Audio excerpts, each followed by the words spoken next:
Now at 10 and streaming on crossroadstoday.com, a convicted child molester gets a life sentence, the plea deal that sealed his fate. Plus, an 11-year-old arrested at a Victoria middle school after triggering a false emergency response. And one child is still missing from July's deadly hill country flooding, what her mother told lawmakers today. We're going to be talking about the chance for more showers coming in. We had a little frontal system up here in North Texas that is dropping down, giving us some unstable skies and some soggy weather for about 3 days. We'll have all that and the latest on the tropics coming up in a moment. In Calhoun Industrial battle, a 5-set thriller there last night. We hear from two of the top industrial volleyball players later on in sport. You're watching 25 News now at 10. Good evening and thank you for joining us. I'm Shauna Curry. Don Brubaker is on assignment. A convicted child molester will spend the rest of his life in prison. Rene Robert Garcia of Shiner was originally facing 87 counts of sexually assaulting a child. He pleaded guilty to 5 of those charges and was sentenced to life in a Lavaca County courtroom.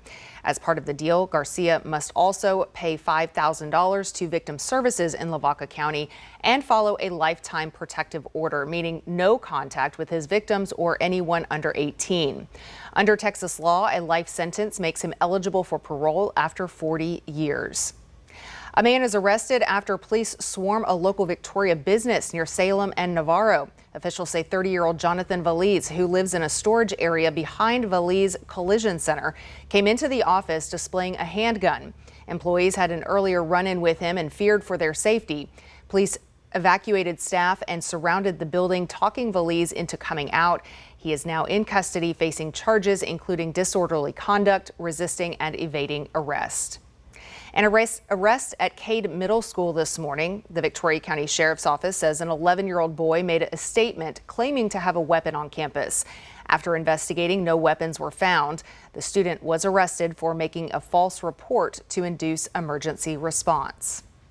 The FBI has arrested the mother of a 6-year-old disabled North Texas boy who's been missing since October 2022 and is now presumed dead.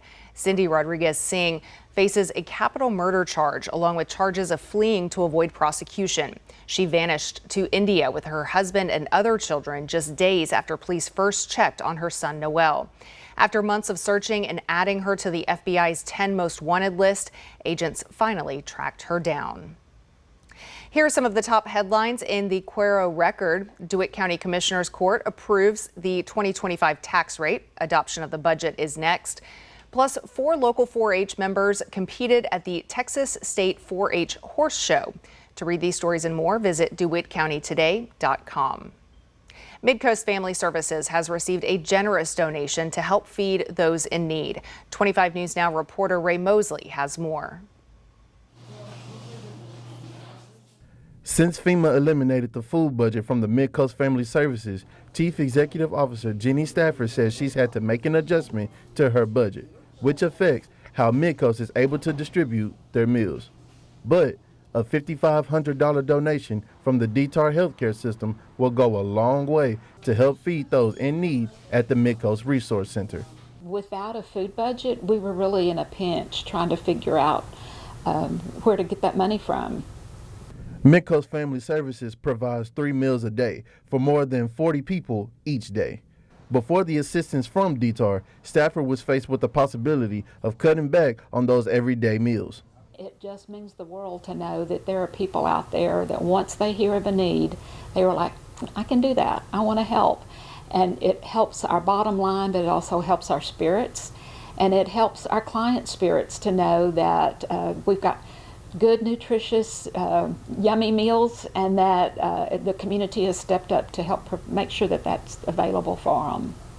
Midcoast Family Services' mission is to eliminate family violence and substance abuse, along with feeding those who are hungry. Stafford says the support received from DTAR can help them continue focusing on that mission. Ray Mosley, KAVU TV, 25 News Now. Conditions are deteriorating as Hurricane Erin skirts the East Coast. Let's go to Chief Meteorologist Mac Perez for a look at where this hurricane is right now. Mac. Well, thank you very much. It's going to be a rough night in the Carolinas. They're telling people to stay away from the beaches and the water because they're already getting not only the storm surge, but the rough seas, and they're likely to see some very tall breakers coming in. Storm is going to pass the center of it about 200 miles to the east of Cape Hatteras. But that doesn't mean anything. You can already see the outer bands going through there. They're probably going to be looking at 50, 60 mile an hour winds.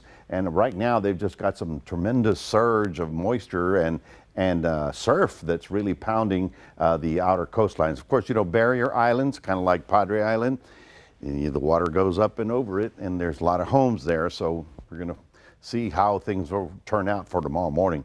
A closer look at that and your weekend forecast coming up in a moment. Today, we are hearing from the parents of the children killed at Camp Mystic in the devastating Texas flooding last month. Though difficult and emotional, many of the parents hoping sharing their stories will prevent future catastrophes. ABC's Jacqueline Lee has more. Heart-wrenching testimony from parents still grieving the loss of their little girls in that devastating flash flooding in Texas last month. How could these girls vanish into the night without anyone having eyes on them? The picture you're seeing was my last living memory of my daughter. At the state capitol today, parents of the children staying at Camp Mystic testified before lawmakers. Protocols that should have been in place were ignored. As a result, my daughter was stolen from us. Seal's life ended not because of an unavoidable act of nature, but because of preventable failures. Cece Williams Stewart is the mother of 8-year-old Seal Stewart, the only camper still missing. We are forced to pray for the day when our child's body is found and to call that good news. I ask you to carry that reality with you as you hear from us. The deadly Texas flooding killed at least 135 people during the July 4th weekend, leading to a weeks-long search for missing victims. During a hearing earlier this month, the Kerr County Emergency Management Director said he was sick and asleep as the water rose to historic levels on the Guadalupe River. Other officials testified an inadequate flash flood warning system upstream contributed to the disaster. Lawmakers are considering emergency preparedness requirements for camps in Texas, increased transparency and accountability, with victims' families pushing for stronger evacuation protocols and better communication systems. I just want you to know you're being heard. And you're impacting lives. The families say they are trying to turn their grief into change for all kids, referring to the 27 children lost at Camp Mystic as Heaven's 27. Jacqueline Lee, ABC News, Los Angeles. Here's our viewer poll tonight. Who should be primarily responsible for camp safety standards? Is it the state government? Is it the camp operators, or both equally? 52% of voters feel that camp operators should be responsible, 37% both equally. Thank you to everyone who's voted. If you have not, come to crossroadstoday.com/vote to share your thoughts. A Calhoun County judge has blocked the school district from moving forward on a $242 million tax abatement for ExxonMobil. The district court granted a temporary injunction after environmental groups argued the district failed to give proper public notice before its April 29th vote. The order means Calhoun County School District must post notice and hold a new public hearing on the ExxonMobil application. The company is proposing a $10 billion plastics facility near Keller Bay. Traffic shifts are coming this week on the US 59, US 77 widening project. This is the area between FM 446 and FM 236. Today, northbound lanes toward Victoria moved onto the newly rebuilt main lanes near the Business 59T overpass. Tomorrow, southbound traffic toward Corpus Christi will shift onto the new lanes south of Old Goliad Road. The $55.9 million project will expand the highway to 4 lanes and is expected to wrap up by December of this year. The Texas House has passed a Republican-backed redistricting plan that could add up to 5 GOP seats in Congress. It comes after a weeks-long standoff where Democrats fled the state to delay the vote. Meanwhile, California is moving ahead with its own redistricting. ABC's Christiane Cordero has more. A full House of Representatives gavelled into the Texas state capitol today to take up a vote that faced more than 2 weeks of delays. The state's new congressional maps will change the makeup of 5 districts, potentially helping Republicans flip 5 seats in the U.S. Congress. When you start splitting precincts, you're not doing it because you have to get to a rounding error. You're doing it to design an outcome. Democratic state lawmakers returned for today's special session after sitting out in protest. Debate ahead of the vote lasted hours, Republicans arguing the gerrymandering efforts are legal because they are based on political preference. The underlying goal of this plan is straightforward: improve Republican political performance. Democrats allege the new maps were drawn based on race, which is illegal. So that these maps do eliminate 2 African-American leaning districts? I'm not sure that they eliminate, because I think anybody can win any election. But did those demographics I just read change? The answer is yes. So there is your racism right there, correct? I disagree. The new congressional maps were drawn at the request of the Trump administration ahead of next year's midterm elections, as Republicans currently have a narrow 3-seat majority. Congressional maps are otherwise typically only redrawn once a decade to reflect changes in population from the latest census. The Texas bill will likely face legal challenges. Beyond Texas, democratically led California has proposed new maps of their own. And I say, stop this baloney right now. Stop Texas. Do not go forward. Just keep the way the things are right now, and we will walk away. California Republicans have asked the DOJ to investigate the efforts to change their congressional maps, alleging possible illegal backroom deals involving bribery and vote trading. Christiane Cordero, ABC News, Washington. The NFL kickoff is just around the corner. If you're missing your Sunday football, well, you can tune in to some preseason games this weekend with our Texas teams. Friday, you can watch the Dallas Cowboys face off against the Atlanta Falcons starting at 7 p.m. on KVCT Fox 19. On Saturday, the Houston Texans take on the Detroit Lions. That game starts at noon on the CW network. Here's some of the top headlines in the Port Lavaca wave. The Port Lavaca City Council approved an increase to the city's water rates, and spectators are in for a treat with the Calhoun High School Sand Crab Marching Band's halftime show this season. To read these stories and more, go to portlavacawave.com. Don Brubaker is out exploring Yellowstone National Park. From its roaring geysers to its sweeping mountain views, he's giving us a closer look at the wonders that make this park one of America's treasures.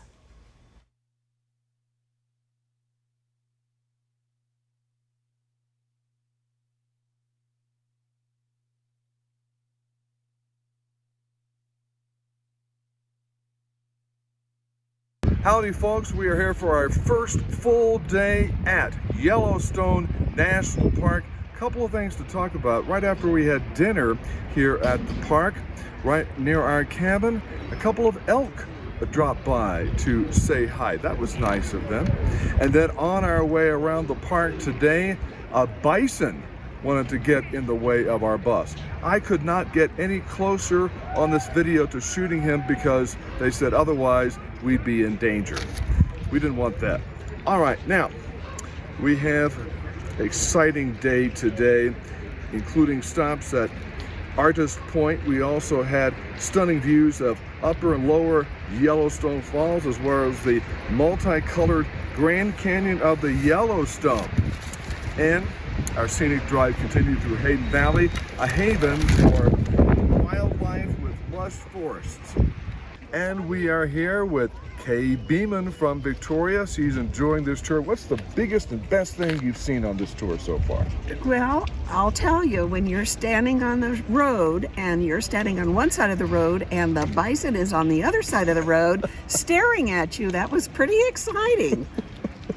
But you weren't scared, were you? Oh, no. No, not at all. No, that was fun.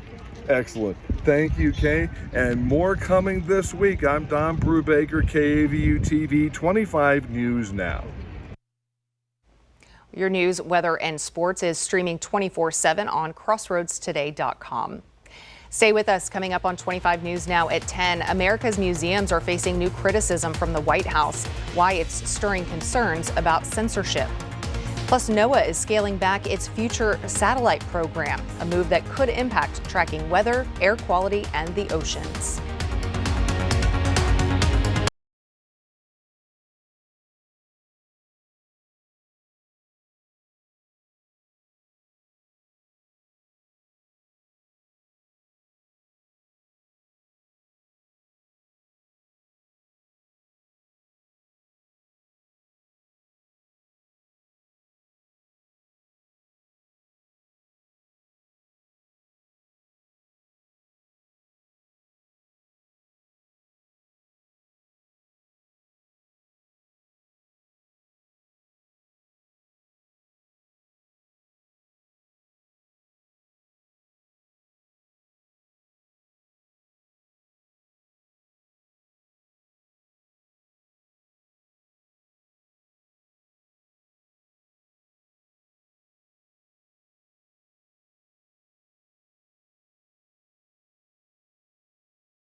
Is calling for a review of U.S. museums, including the Smithsonian, saying exhibits should focus more on America's brightness and less on how bad slavery was.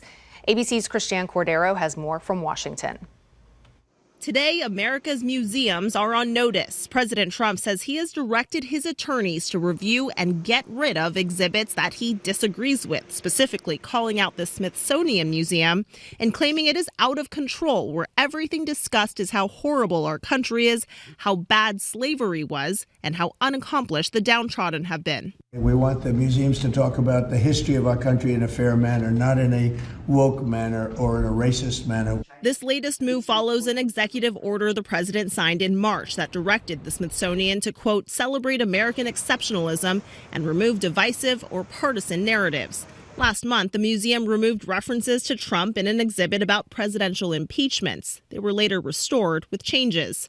The president's latest complaints about exhibits on slavery come as the administration tries to overhaul how American history is taught by criticizing or even threatening to withhold funding from schools that offer curricula like the impacts of slavery. But during his first term, Trump visited the Museum of African American History and Culture, a Smithsonian in Washington, D.C. that reflects on slavery and celebrates African American accomplishments. What do you think of the museum, Mr. President? Oh my God. Honestly, it's fantastic. In 2017, he called the museum truly great and done with love. This tour was a meaningful reminder of why we have to fight bigotry, intolerance, and hatred in all of its very ugly forms.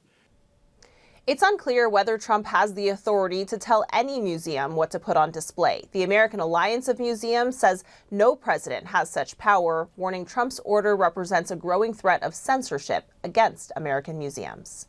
Christiane Cordero, ABC News, Washington. The FAA is investigating after part of a Delta Airlines wing partially broke off during a flight on Tuesday. The flight departed from Orlando and landed safely in Austin, which was its scheduled destination. Passengers say they noticed something had partially broken away from the wing during the flight. In this video, you can see the flap dangling behind the wing. In a statement, Delta confirmed there was an issue with the flap and said the plane was taken out of service for maintenance. There were 62 passengers and 6 crew members on board. No injuries were reported. A new survey finds medical misinformation is on the rise, not just online, but even in exam rooms. The Physicians Foundation polled more than 1,000 doctors and found 61% say patients bring in misinformation a moderate to great deal of the time. Nearly 9 in 10 doctors say they have seen more of it in the last 5 years, much of that during the pandemic. More than half believe it is hurting their ability to give quality care. NOAA is scaling back its next generation of weather and climate satellites. Sources say the agency plans to cut back on both the number of satellites and the instruments they'll carry. Among the changes, dropping tools that would have measured air quality and tracked ocean conditions. Officials say it's about curbing costs, but critics argue it's a short-sighted move that will limit how much we understand about the atmosphere and oceans. Well, good evening, everybody. We're looking at 81 degrees right about now. Our high today did get up to 98 degrees. I thought it was 97, but 98 was our high, and that's because we had a lot of sun. Now, tomorrow, we're not going to have quite as much sun. We're going to have more clouds and a pretty good chance of getting thunder showers almost every afternoon. We'll talk about it and take a look at Aaron coming up after this.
Well, good evening, everybody. While it was a warm, steamy day today, tomorrow it's going to be very interesting because what we had last night right here is this line. It's a line of showers that's moving southward. The instability is weakened tonight because of the lack of heating, but by tomorrow it's all going to pop north. Now you can see this activity right about here dropping down almost to the I-10 corridor, and it's going to be around the area tomorrow. So we've got a much better chance of getting afternoon showers to pop once again. Now I know, some people are complaining about the mud, but it's just the way it is, and we've got about 3 days of continual thunderstorm activity. We had heavier rain up the road here in Houston, and it came all the way down to Wharton, and then it sort of fell apart. A little bit of rain down by Edna as well. We didn't get much in the city, but tomorrow is a whole different day. I wanted to show you the flooding that's already occurring in North Carolina. The barrier islands, the outer banks, what they call them, they're barrier islands. It's just like Padre Island, and they're maybe 3-4 feet above sea level. So the surf is going to go right over it, and it's going to be looking a lot like this. I can pretty well predict that there's going to be a whole lot of changes along the Carolina coast because it's not a direct hit, but it is going to be very rough tonight and all day tomorrow as the storm is at its closest to the coastline. So let's take a look at Aaron. As you can see, it's weakened somewhat right about now, but it will re-strengthen again tomorrow. And the center of the storm is going to be about 200 miles off the coast of the Outer Banks, but it doesn't matter. They're still going to get tremendous surf, tremendous waves, and quite a bit of shower activity as that rolls through. Their winds will peak out at about 50, 60 miles an hour. And then by tomorrow, the storm, the good news is that as of tonight, Erin is moving to the north, okay? So it is not going northwest, it's going north, and that's good because then that'll pick up that big turn that we're expecting to skirt right off the New England coast. Meanwhile, we have another system right here. This one has a very good chance, 70% chance of developing, and that will follow the path of our Erin. And then behind that, we have, that would be the F letter storm. This would be the G letter storm, and this would probably be the H letter storm. So they're all back to back out in the Atlantic. Now, for the next 6 to 10 days, we have, we'll stay at about normal. So at least it won't be excessively hot, but it'll be still in the 90s. Meanwhile, a big northeast wind is going to blow in and drop the temperatures in the Midwest, probably down 10, 12 degrees. So they're going to be like topping out in the low 70s, overnight lows down into the 50s, early touch of fall as far as much of the eastern side of the country is exposed. So let's see what's happening here along the crossroads. Looking for a 93 tomorrow with afternoon showers. I think you'll get stuff done outdoors early in the day. Same thing in Cuero with afternoon showers, keeping your temperature down to 92. That's pretty good. Next 3 days, Thursday, Friday, Saturday, very good chance of afternoon thunder showers, decreasing as we head on into next week. That's your 7-day forecast, reminding everybody we do have a QR code. Love for you to scan that, put Crossroads Today on your phone. Are we talking football or basketball, Max? Mac, we were talking about football because we got basketball season's coming up in the wintertime. Football season starts there next week. And before that happened, though, Victoria West Warriors, they hosted a top event there with the Meet the Warriors pep rally. See, what were some of the teams that were on her and some couple new updates regarding tomorrow's football scrimmage coming up. Sports.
With the beginning of the sports seasons in full force across the state, at Texas, Victoria West High School hosted their Meet the Warriors pep rally event to highlight all their different sports teams and clubs across West. And some of the teams that were highlighted were basketball, volleyball, swimming, golf, powerlifting for boys and girls, baseball, softball, and then football were all represented at tonight's pep rally. And then also shout out to some of the other clubs that were also out there, and student council was named as well. And then a little bit too as well, Courtney Boyce highlighted to the fans for their appreciation, also the support for this season, and he wants everyone to come out there tomorrow's scrimmage. Again, that will be participating in a Day of the Shine event, which all those proceeds will go to the Texas High School Coaches Association there for tomorrow's event. And also he will want also other people to be there as well to give out their blankets as well for the event too, to donate out there to everything else they'll go out there for other schools. And again, that will be for the scrimmage tomorrow at 7 p.m. versus Gregory Portland there at home. Now from celebration time, a little bit of craziness there from last night's volleyball clash between the Calhoun Sand Crabs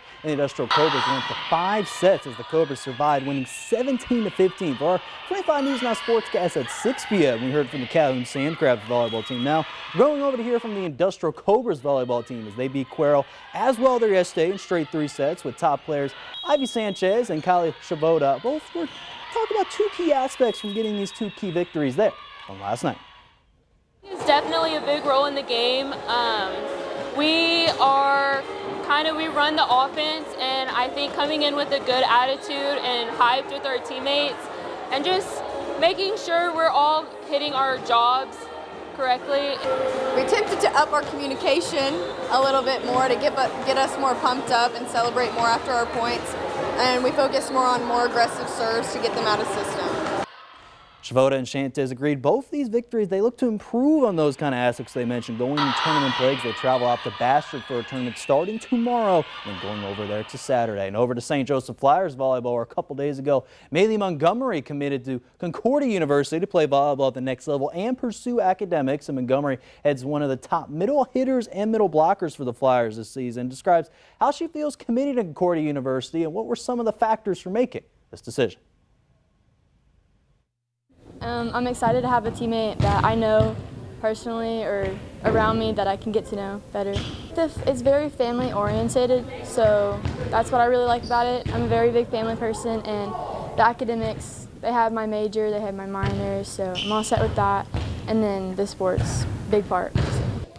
Maylee excited for the new opportunities ahead at Concordia with familiar teammate she mentioned, Isabella Bazell from Victoria West. She hopes she can make one last deep postseason run in her senior year and reach the state tournament there this season. And that's going to do it here in sports. Shauna, back to you. Stay with us. Coming up on 25 News now at 10. Get ready for a maze with teeth. How one farm is celebrating the 50th anniversary of a cinematic classic.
Arkansas artist is turning thrift store finds into one-of-a-kind creations.